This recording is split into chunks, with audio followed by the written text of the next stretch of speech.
मुंबईतील हवेचा दर्जा दिवसेंदिवस ढासळत असताना आज मुंबईतल्या जुनाट आणि नादुरुस्त इंजिन असलेल्या गाड्यांमुळे सध्या विषारी धूर सोडत असल्याचं आपल्याला पाहायला मिळत आहे। खरं तर याच सर्व वाहनांमुळे प्रदूषणाला कारणीभूत होत आहे। तर मुंबईच्या रस्त्यावरती मोकाटपणे धावणारी ही वाहने सध्या आरोग्य बिघडवणाऱ्या कार्बन मोनोऑक्साईड सारख्या घातक वायूचे उत्सर्जन ठरले आहेत। खरं तर गेल्या वर्षभरात 61,441 गाड्यांनी मुंबईची हवा जी आहे ते बिघडवलेली आपल्याला पाहायला मिळत आहे।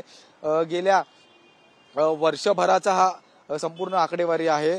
खरं तर एखाद्या वजनदार गाड्यांना चढांच्या वेळी घाटादरम्यान चढताना जो वजन लागतं आणि त्या गाड्यांमध्ये लोड असल्यामुळे खरं तर मोठ्या प्रमाणात प्रदूषण जे आहे ते निर्माण होत असतं।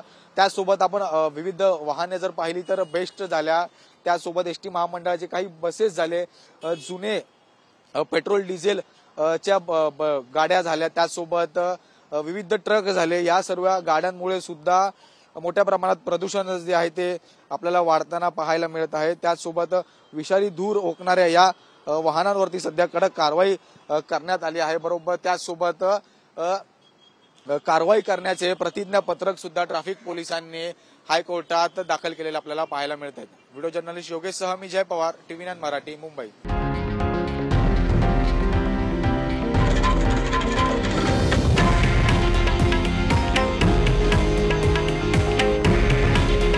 हे आहे देशातील नंबर 1 न्यूज नेटवर्क आणि आपण पाहत आहात TV9 मराठी।